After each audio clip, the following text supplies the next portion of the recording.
as I was reading Kṛṣṇa book, it appeared to me that there are many instances where Kṛṣṇa behaves in a way which is unethical. When Duryodhana fell into the water in the palace, Kṛṣṇa supported the mockery of him. In Naimisharanya, Balarāma killed the sage who did not stand up when Balarāma entered. How should I understand this, knowing that the Lord is the one who establishes Dharma? So yes, Kṛṣṇa mentions in the Bhagavad Gita that Dharma-saṁsthāpanārthāya sambhavāmi yuge. Kṛṣṇa says that he appears, he incarnates in every yuga to re-establish Dharma. Dharma-saṁsthāpanārthāya, to re-establish Dharma. Abhyutthanam adharmasya, whenever adharma increases, and to re-establish Dharma, Kṛṣṇa incarnates. But then we see Kṛṣṇa apparently engaging in activities which are not according to laws of Dharma. Like it is mentioned, Kṛṣṇa allowing the mocking of Duryodhana. When after the Rajasuya Yajna, Duryodhana along with his brothers, he came to the palace of Yudhiṣṭhira, which was built by Māyā-sabhā. So Māyā-sabhā had built a palace which was architecturally, it had features which would appear differently than the way it was constructed. In some places it will appear like there is a water pool there, but there will be no water there. Other places it will appear that it is a tiled surface. You keep your foot there, there will be water. It was made like that. Interesting way of architecture. So when Duryodhana came after the Rajasuya Yajna, he had become very envious seeing the opulence of Yudhiṣṭhira. So interestingly, during the Rajasuya Yajna which Yudhiṣṭhira performed, he had given the treasury department under Duryodhana. He had told Duryodhana, you handle the treasury department, whatever expenses are made, whatever is given as charity, all those things you keep account and ensure that everything is accounted for. So that was Duryodhana's task. And Duryodhana in the whole event, he saw how opulently the Rajasuya Yajna was performed. So many devatas had come and great personalities from all over the world came to attend. Kṛṣṇa himself came, and all the queens of Kṛṣṇa had also come. So the mood there was very festive.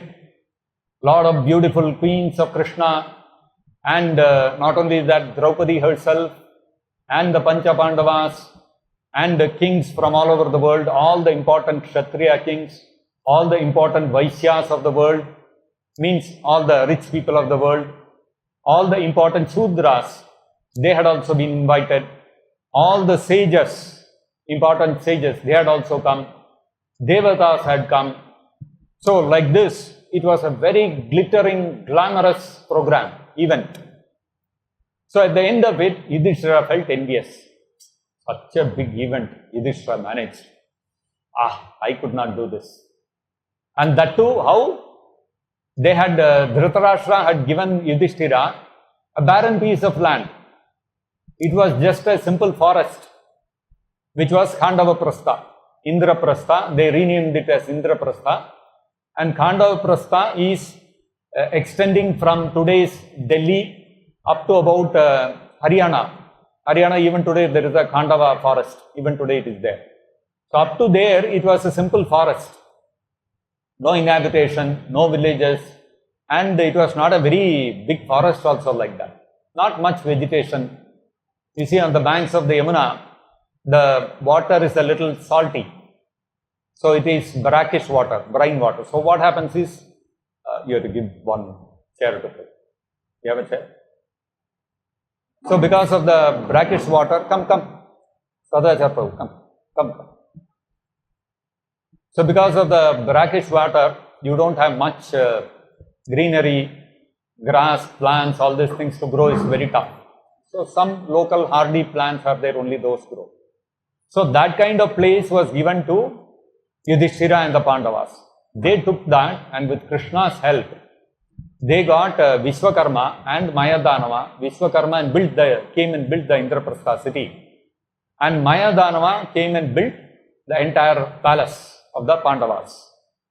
So, and after that, because of the policies that the Pandavas made for all the people, a lot of people started coming and settling in Indraprastha. Thus, Indraprastha became a bustling city.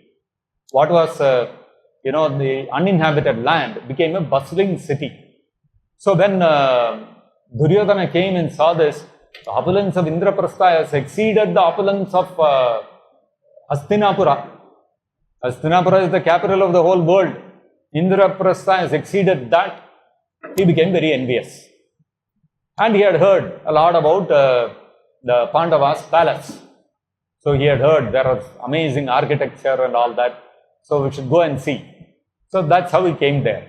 And when he came there also, he was as usual. His nature was, his mood was always foul. He would simply pick up fight with people. There were some guards standing at the door. Simply he started scolding them. That was his nature. And then he came into the hall, and somewhere he thought water is there, picked up his dhoti, started walking very gingerly there, and there is no water. Another place he thought, oh, there is no water here, he walked and fell into the water. So, it so happened that all the queens of Kṛṣṇa who had come there, Draupadi and all the other women folk, they all saw this and they started laughing. When they started laughing, Yudhiṣṭhira wanted to stop them. Why? Poor fellow, he'll feel very bad. So he wanted to stop the women from laughing. But Kṛṣṇa told him, no, leave it, let them laugh. So, it appears like Kṛṣṇa allowed the insult of Duryodhana. So why did Kṛṣṇa do like this? Isn't it? Normally, from the laws of Dharma, we are not supposed to insult anyone unnecessarily. Okay, two Kshatriyas are fighting, they will trade insults when they are fighting. That's part of their, it is allowed for Kshatriyas. But normally speaking, you are not supposed to insult anyone. And if you insult someone, it is a papa karma. And Kṛṣṇa himself is encouraging the insult of Duryodhana. And this is one thing. Another thing is about how Balarama, when the Kauravas and the Pandavas decided to fight, at that time, Duryodhana came to Kṛṣṇa to seek his help in the fight. And same time, Arjuna also came. Arjuna came a little later, Duryodhana came first. Duryodhana went and sat next to the head of Kṛṣṇa. Arjuna stood near the lotus feet of Kṛṣṇa with folded hands. So he was standing like this. And when Kṛṣṇa opened his eye, first he saw Arjuna. And then he saw, oh, Duryodhana, you have also come. So why, you two brothers have come? So Duryodhana said, we have come here to seek your help. And I came first, So you have to entertain my request first, Duryodhana said. So Kṛṣṇa replied, yes, Duryodhana, I'm not saying that you did not come first. If you are saying, you must only have come first. But I saw Arjuna first. So I have to, because I saw him first, I have to ask him his request. And not only that, as per Shastra, when two brothers come to you seeking anything, first we have to satisfy the younger brother, then the elder brother. So Arjuna is younger to you. So first, that way also, I have to satisfy him first. So Arjuna, what do you want? But at the same time, I don't want to let either of you go empty-handed. I want to, support both of you. Both of you are close to me, related to me. So I cannot say no to each of you. So I will divide myself, unarmed, without taking up any arms in the battle, on one side. On the other side, my entire Narayani Sena, the entire Yadava army, with all the commanders, with all the soldiers, Astra, everything. So Arjuna, I am giving you the first choice. What do you want to pick? Now Duryodhana's heart started. Arjuna is now going to take the army. What will I do with Kṛṣṇa? Kṛṣṇa is not even going to lift any arms. At least if he was ready to fight, okay, I would have got one warrior. Even he is not even ready to fight. If Arjuna will take the army and go, what will I do with this Kṛṣṇa, unarmed Kṛṣṇa? He was thinking like that. But Arjuna, without batting an eyelid, he said, I want you, Kṛṣṇa. So then Duryodhana, okay, anyway, I am left with no choice. So Arjuna, you made your choice. Okay, Kṛṣṇa, as you say, I will take the army. And quickly he walked out. Before Arjuna changes his mind, I have to go out. He quickly walked out. So then he went to Balarama. Before Arjuna goes to Balarama, I have to catch him also. He went to Balarama.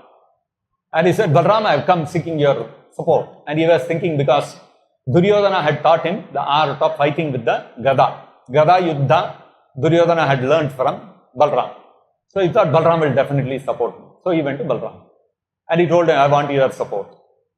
Balarama told him, you see, Duryodhana, I can never even dream of opposing Kṛṣṇa.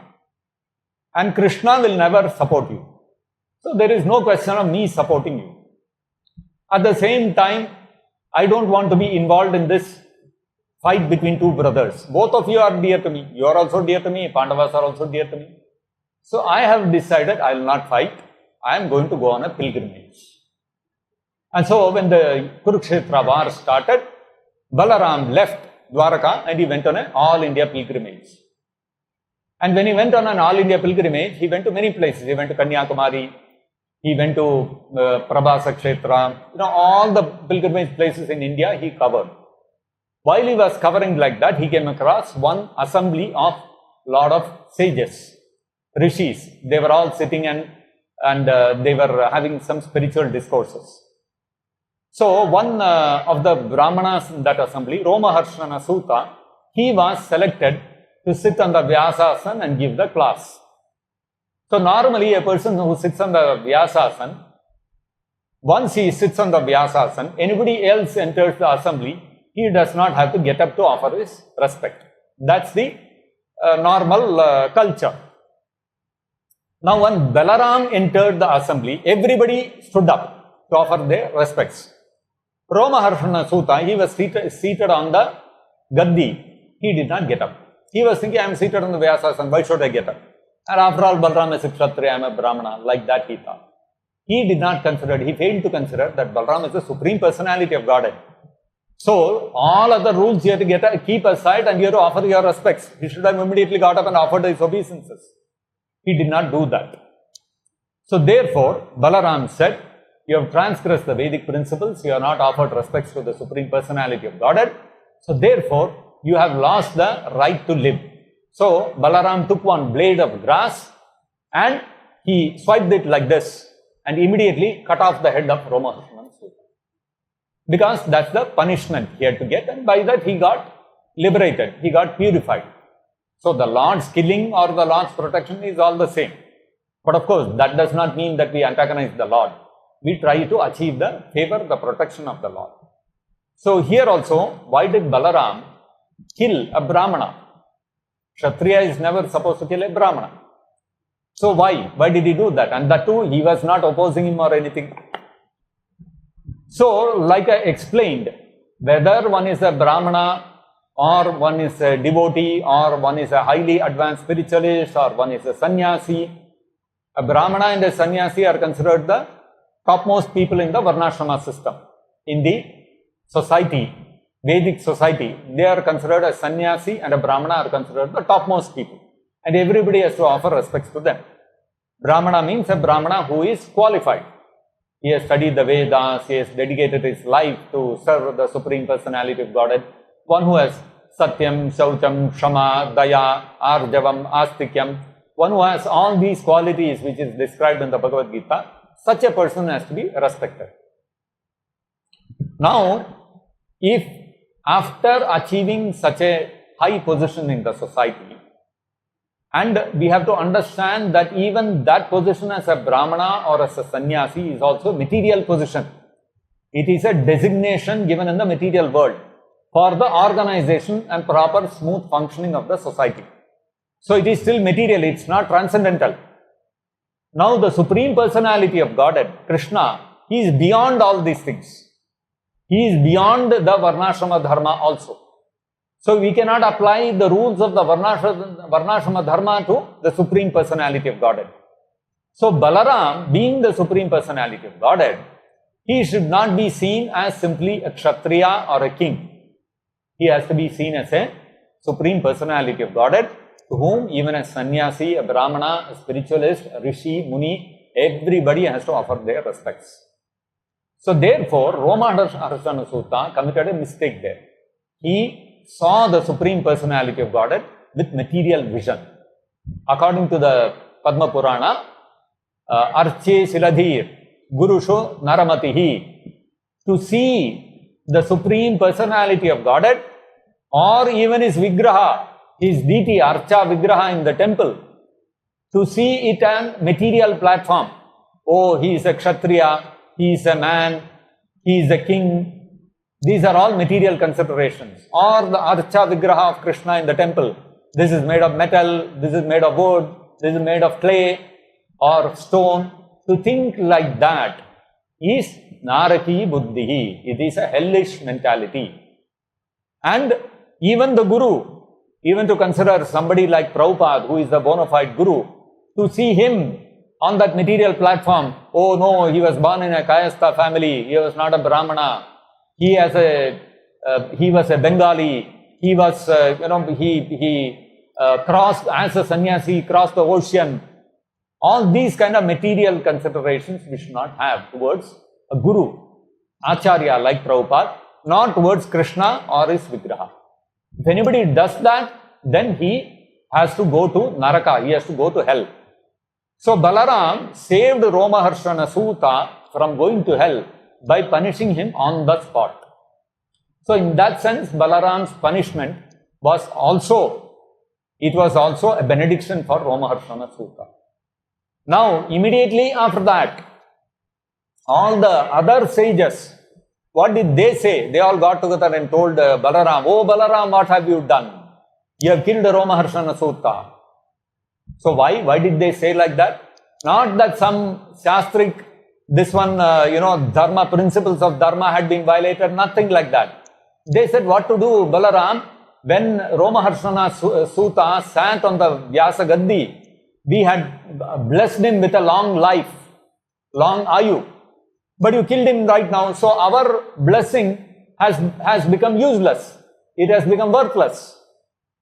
So you have to protect us. Our blessing should not go, useless like this. So Balarāma said, okay, no problem. If you want, I'll bring him back to life. So then all the rishis and sages said, no, Balarāma. What you have done is very appropriate. We don't want you to reverse what you have done. But at the same time, what blessing we gave, that also should not go waste. So you please find a solution. Your uncommon method of killing Romaharṣaṇa Sūta, punishing him by taking his life with a piece of straw, that we don't want to reverse. So you see, if it was adharma, they would have told him, yes, bring him back to life. But the sages knew what he has done is the right dharma. So Balarāma established that beyond all the principles of dharma, we have to respect the Supreme Personality of Godhead. We cannot see Kṛṣṇa and Balarāma as Kshatriyas or mere kings or mere human beings. We have to see that they are Supreme Personality of Godhead. This was established. This is the real dharma, topmost dharma, which was established by Balarāma through this pastime. And so the sages also understood it, and therefore they said, no, please don't bring him back to life. What you have done is according to dharma only, let it remain as it is. But at the same time, satisfy our blessing also. So how to do that? How can you do this? But then Supreme Personality of Godhead can adjust everything. So Balarāma said, okay, no problem. He said, let Romaharṣaṇa, let he remain dead, no problem. Instead of him, his blessings will get transferred to his son. So the son is considered non-different from the father, because the son is born out of the body of the father. So your blessings for Romaharṣaṇa Sūta are transferred to his son. Let his son sit on the Vyasasana and let him perform these functions what his father was supposed to do. So all your blessings are also retained, and this uncommon act of punishing Romaharṣaṇa Sūta for his adharma is also taken care of. And the rishis immediately applauded. And they said, yes, Balarāma, what you said is the right solution. So you see, what Balarama did was not adharma, it was perfect dharma. That's one thing. Coming back to Kṛṣṇa. Now what we have to understand is, Kṛṣṇa is the father of dharma. So one of the principles, like, okay, this insulting Duryodhana is a very small thing.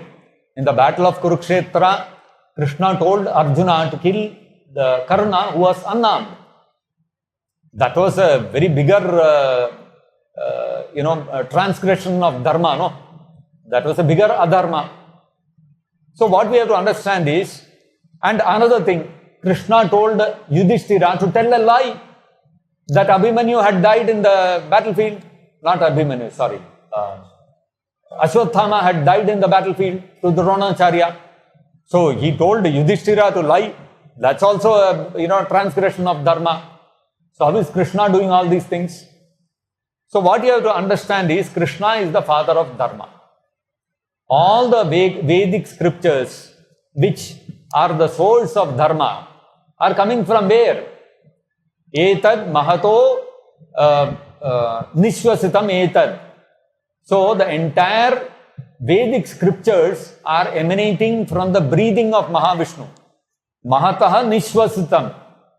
So Rig, Sama, Yajur, all the Vedas, they are emanating from the breathing of Mahavishnu.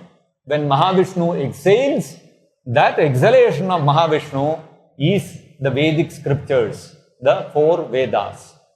So Kṛṣṇa or Vishnu is the source of the Vedas. And the Vedas, what is the purpose of the Vedas? What is the purpose of following dharma? Kṛṣṇa tells in the Bhagavad Gita, Veda isya sarvair ahameva vedyaha.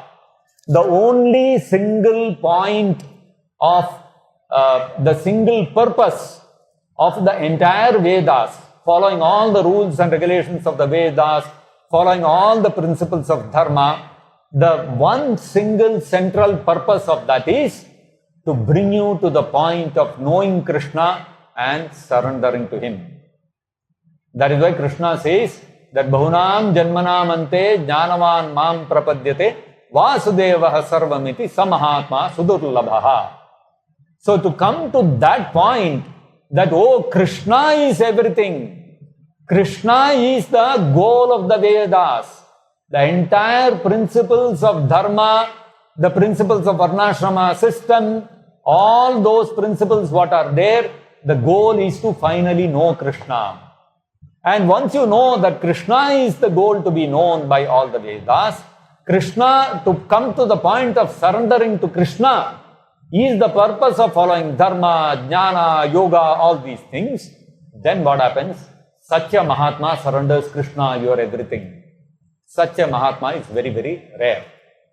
So, Kṛṣṇa, to come to the point of surrender to Kṛṣṇa is the goal of dharma.